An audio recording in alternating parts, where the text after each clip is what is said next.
berkolaborasi, bekerja sama, mendorong MUME di seluruh Indonesia, MDMD di seluruh Indonesia untuk mengambil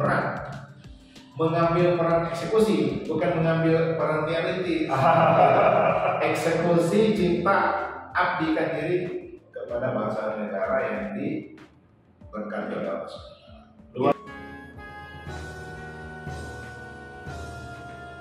Assalamualaikum warahmatullahi wabarakatuh. Bagaimana kabarnya Bang Tomo? Baik. Alhamdulillah toh. Saya Hari ini kita kedatangan tamu yang istimewa.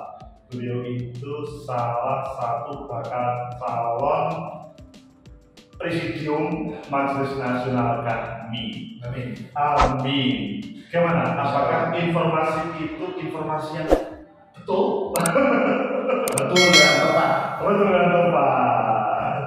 Bang, kalau Majelis Nasional kami itu kan 5 tahun sekali.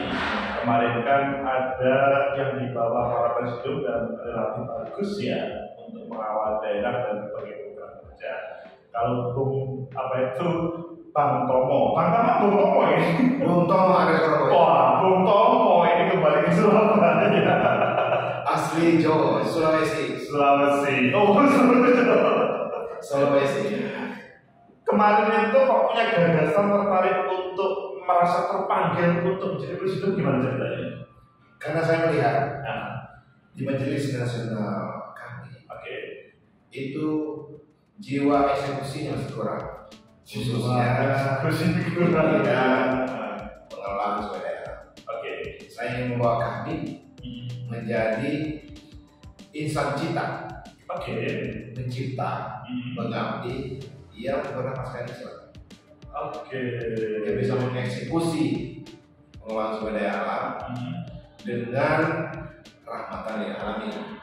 Itulah tujuan HMI yang sudah diajarkan.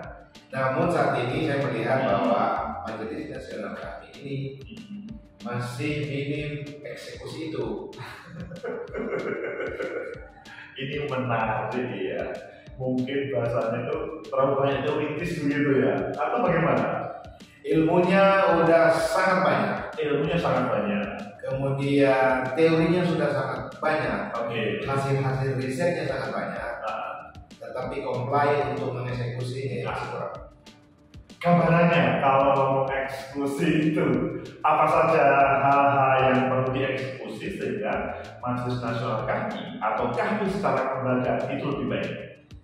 Jadi kita adalah negara yang dikaruniai oleh Allah SWT sumber daya alam yang begitu besar. Saya hanya mengambil contoh sumber daya mineral dan energi. Sumber daya mineral dan energi itu adalah sumber daya yang tidak terdapat secara secara kualitas dan kuantitas yang banyak di negara lain. Contoh mineral, mineral nikel misalnya, itu hanya terdapat di Sulawesi. Dan nikel terbaik di dunia saat ini. Itu merupakan bahan baku utama dari baterai untuk pembuatan mobil listrik, untuk pembuatan tenaga surya. Nah, tetapi sumber daya alam itu masih sangat sedikit dari alumni himpunan mahasiswa Islam yang terlibat di situ.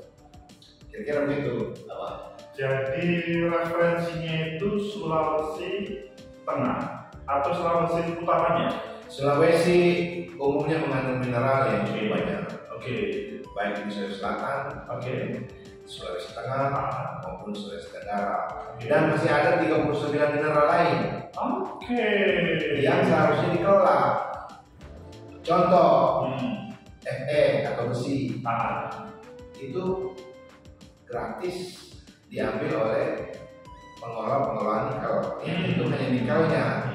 Nikelnya 1,8%, besinya 30%. Tapi besinya nggak dibeli. Nah, itu salah satu contoh bahwa betapa kayanya Indonesia sehingga yang gede presentasinya nggak dijual, gratis. Nikel yang dibeli karena kebetulan nikel bernilai tinggi karena bisa untuk stainless steel dan untuk baterai. Sementara besi itu sudah umum diketahui bahwa merupakan logam yang untuk bahan bangunan. Ya. Belum belum mineral lain seperti pasir. Pasir itu bukan hanya melihat pasirnya, butiran-butiran pasir itu bisa mengkonstruksi bangunan. Sampai pencakar langit. Kalimantan misalnya merasakan ketidakadaan pasir itu. Nah, ketika Indonesia dikaruniai pasir, kita nggak tahu menyampaikan pasir ini supaya optimal pengelolaannya. Ya, hanya melihat pasir itu sebagai barang yang diinjak, digunakan untuk bahan bangunan. Tapi pernahkah berpikir kita bahwa pasir itu merupakan bahan baku utama kaca? Ya dulu mungkin pada waktu SD kita pernah diajarin ya bahwa pasir kuarsa itu adalah bahan kaca. Ya. Tapi dalam perkembangannya ya itu hanya masih sebatas hafalan untuk ujian SD dulu. Ya. Tetapi sesungguhnya ilmuwan kita udah tahu. Dari SD, SMP, SMA kita udah diajari tentang yang namanya kuarsa. Tetapi bagaimana memisahkan kuarsa itu kemudian menjadikan kaca yang bisa melakukan hal Singapura.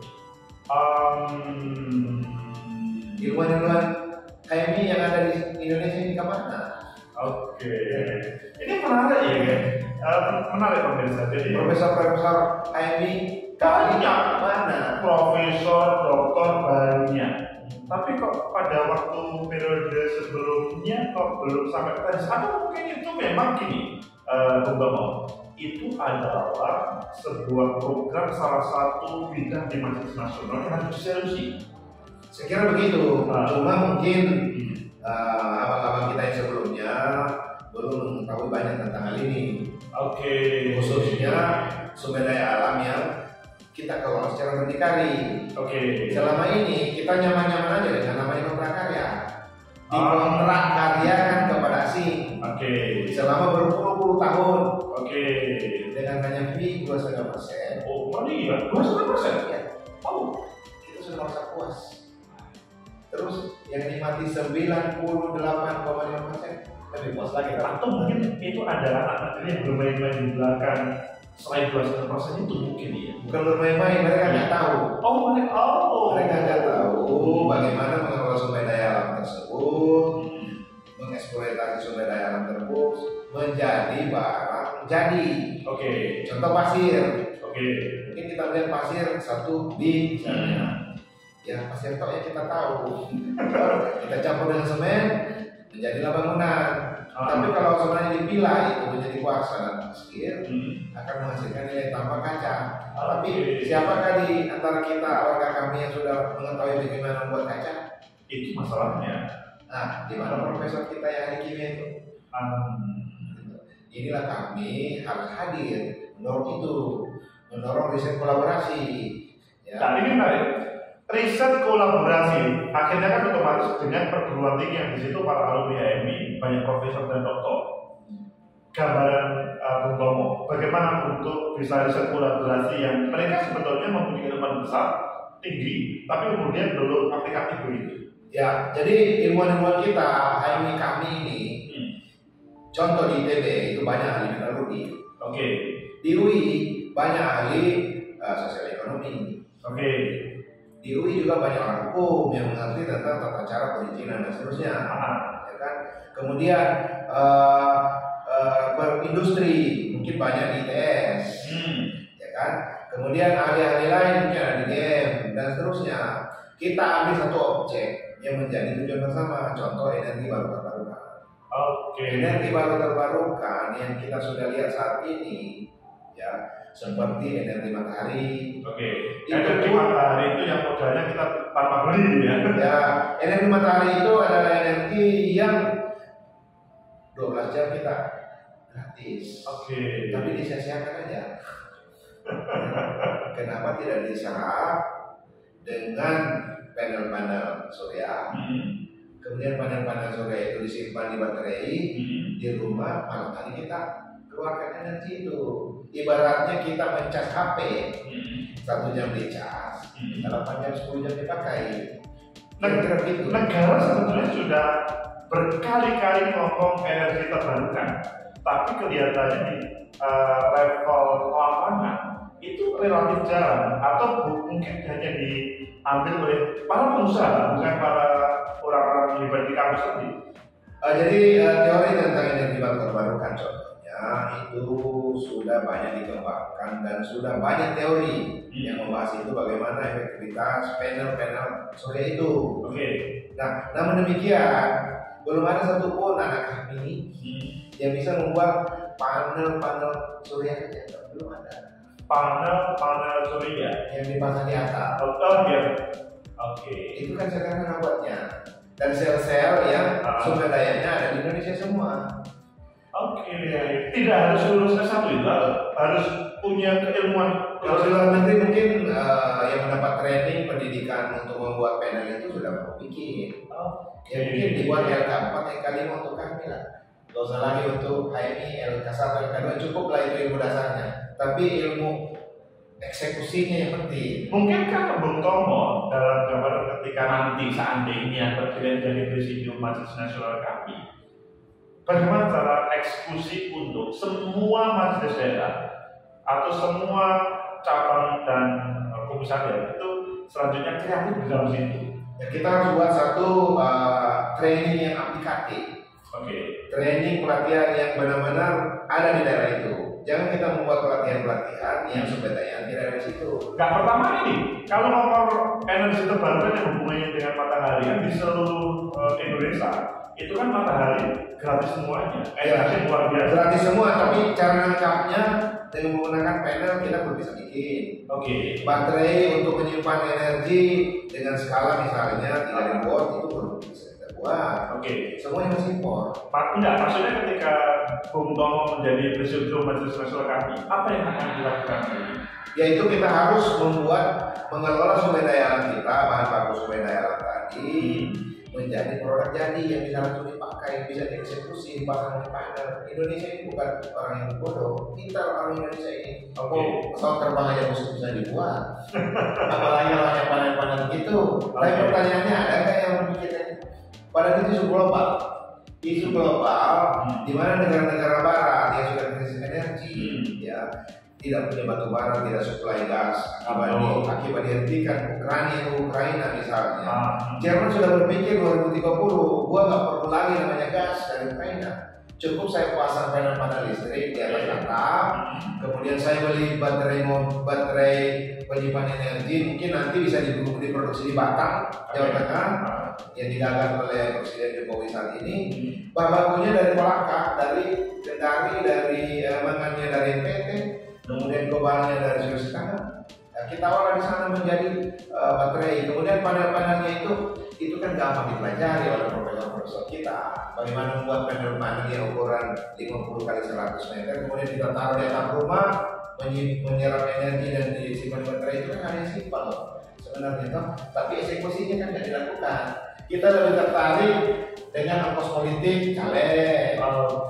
Untuk menjadi anggota DPR provinsi butuh 3 miliar. Kenapa dari sekian seperti itu? Dengarkan KDRI bahwa tidak harus fokus ke politik, tetapi bagaimana energi terbarukan itu bisa ditampilkan dan bisa menghasilkan uang. Menghasilkan uang kolaboratif. Bagaimana menciptakan panel listrik yang baik, bagaimana membuat baterai yang bisa menyimpan energi dengan murah, dari sumber daya alam anak bangsa dikelola secara berdikari, tentunya dengan cara yang modern. Kita harus guyup secara tertib bersama-sama, kita harus kolaborasi, kita harus memiliki integritas dan kompetensi yang kita dorong ke situ untuk bisa mengelola sumber daya ini. Tidak harus kita ahlinya, kita bisa rangkul yang lain untuk mewujudkan cita-cita itu. Akhirnya kan begini Bang, kalau menunggu ahlinya, akhirnya kan ini kan para alumni HMI itu kan kami kan butuh menunggu dong, menunggu instruksi dari Bung Tomo sebagai Presidium Majelis Nasional. Nah ini itu pilihlah saya supaya saya bisa dorong ke bawah untuk menjadi atau mewujudkan apa yang saya sampaikan ini. Tentunya ini hal yang baru mungkin di kami, dan saya juga tahu bahwa sebelum-sebelumnya mungkin tidak ada hal kayak gini.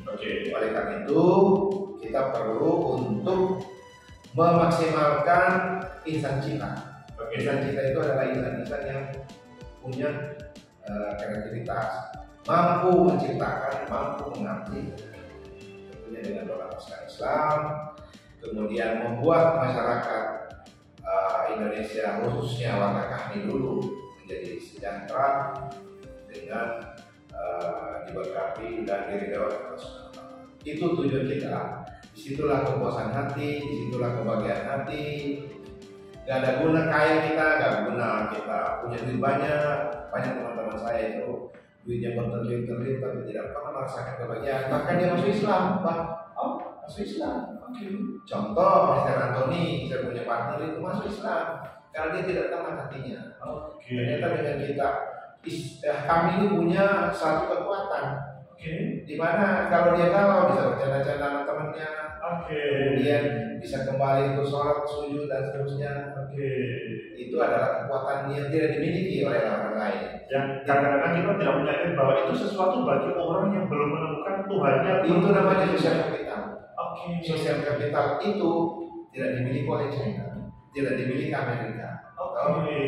Itu ada di Indonesia. Oleh karena itu ke depan ini Indonesia akan menjadi negara yang terbesar di dunia. Kalau menurut saya, kalau kami ini mengambil bagian peran di situ. Kenapa? Indonesia sekarang sudah negara ke-7 terbesar GDP-nya. Nomor 1 China, nomor 2 Amerika Serikat, nomor 3 India, nomor ke-4 Rusia, nomor ke-5 Inggris, nomor ke-6 Jepang.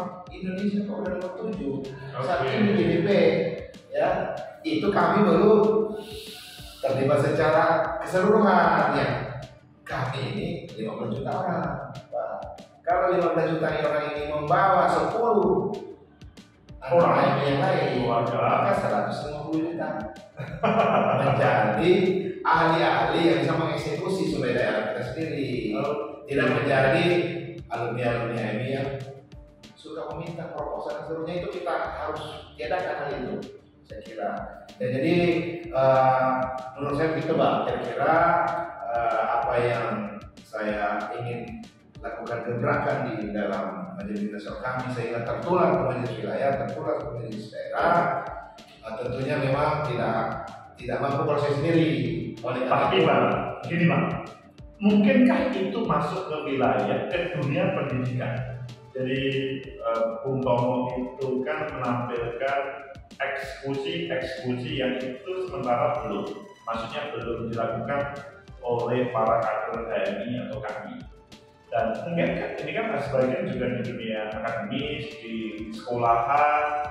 Apakah kami secara kelembagaan juga akan menjadi sesuatu? Salah satunya ke puisi misalkan. Apakah juga menjadi sesuatu dalam proses ini semuanya? Ya saya kira begitu. Puisi ini adalah mata air dari kami. Tetapi ilmu dasar untuk implementasi teknologi terapan itu kita buat di HMI. Tapi untuk kita yang sudah umur kami ini sudah tidak saatnya lagi untuk itu. Saatnya kita untuk dilatih hal-hal yang sederhana, strategis dan implementatif. Kalau HMI ya boleh lah kita sampaikan dengan materi yang umum, tapi kami tidak perlu lagi. Kita udah umur 30 paling muda tuh. 40 itu udah umur Nabi. Betul. Ya kan? 60 itu udah umur pasca. Kalau syukur dikasih 70, itu bonus. Gitu. Jadi di umur 30, 40 ini adalah umur-umur produktif yang bisa mencipta dan mengabdi. Kalau insan cita, itu jadi diciptakan. Gitu. Kalau menurut saya sih pendidikan kita itu udah cukup bagus, ya, udah cukup bagus. Cuma memang dosen-dosen ini harus berkolaborasi dengan perusahaan, Apa sih yang dibutuhkan pengusaha ini? Apa yang dibutuhkan? Seperti tadi yang saya sampaikan ke Abang, untuk menciptakan energi baru terbarukan. Saya ini butuh riset membuat panel listrik yang murah. Saya ingin menciptakan satu baterai dari nikel dari bahan baku yang ada di Indonesia. Proposalnya kemudian kutub negatifnya itu kita bikin sendiri. Apa yang kita impor? kita mampu bikin gitu. Zaman Habibie yang namanya teknologi itu udah ada, cuma karena waktu itu belum lagi, kemudian kita pesimistis lagi bahwa kita orang yang tidak punya kapabilitas itu. Jangan, kita boleh mencontoh dan mencipta orang lain punya teknologi. Contoh China, kenapa China bisa mengalahkan Amerika Serikat saat ini? Jadi Amerika Serikat itu tidak cek kopi cipta, kopi create, kopi dulu. Oh ada teknologi ini mobil. Kemudian dia cipta. Kemudian dia create sendiri. Sehingga Cina udah punya mobil listrik sendiri saat ini. Dia mampu membuat. Kemudian kebutuhan mobil listrik itu karena teknologi tenaganya kecil dia buat hanya untuk 3 penumpang. Untuk 4 penumpang. Dan itu cocok untuk pulau ke Indonesia yang sudah berkabin ya. Jadi kita itu nggak perlu mobil gede-gede. Kalau begini Pak, selanjutnya kalau ngomong komposisi Majelis Nasional kami, menurut Abang 9 orang itu siapa saja profilnya? Kayak nomor itu? Ya kalau saya tidak bisa menyebut itu nama, tetapi maksudnya tidak bisa profilnya. Yang pertama dibutuhkan politisi. Politisi itu karena dia yang membuat kebijakan. Yang kedua dibutuhkan akademisi. Kemudian dibutuhkan birokrat. Kemudian mungkin perlu juga polisi. TNI. Ya, tapi karena cuma ini itu ada nggak ya alumninya? Tapi ada dua. HMI harus masuk di TNI Polri. Jangan berpikir bahwa HMI itu hanya boleh di sipil, nggak bisa, Pak. Karena amannya negara ini juga butuh polisi, butuh TNI. Justru yang mengecekkan tambah kalau nggak ada HMI itu ya bisa terjadi, toh. Ya, jadi sekarang HMI kan itu semua institusi pendidikan. HMI kan semuanya, kita membatasi diri hanya universitas, jangan. Kalau perlu kita bicara dengan direktur pendidikannya misalnya di TNI Angkatan Darat, misalnya kita kasih angka sampai kan juga HMI juga tahu. Gitu kan? Betul. Tapi jadi polisi yang benar. Tidak kayak Mr. MS gitu. Jadi itulah namanya pengkaderan yang baik. Terus semua ini kita masuk karena itu mungkin butuh elemen kami dari kepolisian, dari TNI, kemudian juga butuh birokrat, butuh pengusaha, gitu loh. Kalau saat kemarin komposisinya itu memang masih banyakkan politisi. Karena ya itulah yang kita harus kita reorientasi lagi lah, gitu loh. Kita pisahkan antara karena ya mau tidak mau pengusaha ini akan kalah bakal berkompetisi kami karena kita nggak terbiasa dengan kayak gitu. Main goreng tadi itu tidak terbiasa kita gitu toh. Nah jadinya yang menang banyak di situ ya politisi ke depan. Kalau menurut saya mungkin keterwakilan daerah, keterwakilan lembaga, keterwakilan semua komponen kami itu menurut saya harus disaring benar-benar dengan baik sehingga menghasilkan prosedur-prosedur kami yang mewakili dari setiap elemen yang ada, sehingga berkolaborasi, bekerja sama, mendorong MUME di seluruh Indonesia, MDMD di seluruh Indonesia untuk mengambil peran eksekusi, bukan mengambil peran realistis.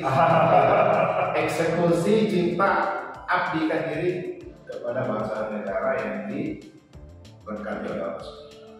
Bang, ini loh teman-teman Majelis Daerah itu pengen mandiri, jadi tidak terpengaruh anggaran dari manapun. Dan apakah sebagai pengusaha, bagaimana Majelis Daerah secara kelembagaan bisa mengarah ke sana? Jadi saya kira kita harus fokus kepada sumber daya yang ada di sekeliling kita.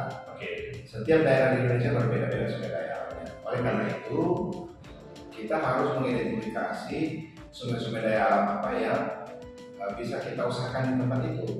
Base-nya sumber daya alam. Mungkin contoh di Jawa Timur ya. Contoh Jawa Timur itu lumpur lapindo Oh, Lukman Lapindo itu petaka tapi pernah menjadi sumber daya alam. Ya. Oh, gimana? Karena Lukman Lapindo itu pasti mengandung mineral-mineral tanah jarang. Oke. Ya. Maksudnya tanah jarang itu dari dalam tanah betul. Tanah jarang itu adalah logam-logam yang sangat mahal harganya. Oke. Karena dibuat nuklir, dibuat bahan nuklir. Ya, mengandung kadmium. Nah, pernahkah abang memikirkan akan mengolah itu tidak? Ya sampai hari ini kita melihatnya hanya masih bencana, petaka yang kemudian warganya diungsikan. Ya, coba ambil sampel di situ, mengandungkan dia kadmium, uranium, dipisahkan, itu kan menjadi sebuah usaha yang akan bencana menjadi membuat berkah. Ya. Karena betapa banyaknya mineral di situ yang dikeluarkan oleh bumi. Itu contoh ya. Jadi jangan kita melihat suatu bencana itu sebagai sesuatu yang, tapi jadikanlah itu sebagai sumber daya alam. Jadi base kita mengelola sumber daya alam. Kemudian mungkin seperti seperti Malang. Malang itu mungkin kalau kita kuatkan hortikulturnya, ya buah dan seterusnya, tidak perlu kita impor Thailand. Siapa yang tidak kenal apel Malang? Betul. Tetapi mungkin harus dibuat sedemikian sehingga apelnya itu kualitasnya sama dengan dari Thailand. Gini Bang, jadi kalau tahu sumber daya alam yang seperti itu bagus, apa yang harus dilakukan oleh Majelis daerah kami itu supaya mereka tidak, oh ini bencana, oh ini ada potensi, tapi tidak berbuat apa-apa? Membuat badan usaha. Membuat badan usaha. PT atau CV. Ya. Dia bidang usahanya bergerak di sumber daya ada di sekitarnya. Mereka kan rata-rata sibuk Bang, sibuk kerja di ASN, sibuk di ini, sibuk di ini. Sepertinya nggak ada waktu, tapi mereka kadang-kadang punya keinginan pokoknya bagaimana punya usaha bersama gitu. Itu kan waktu bisa diatur. Dan Allah sudah tegaskan. Buat asli. Usul pada waktu. Inal insana. Insan itu orang rugi. Ilal aman. Kecuali yang beriman.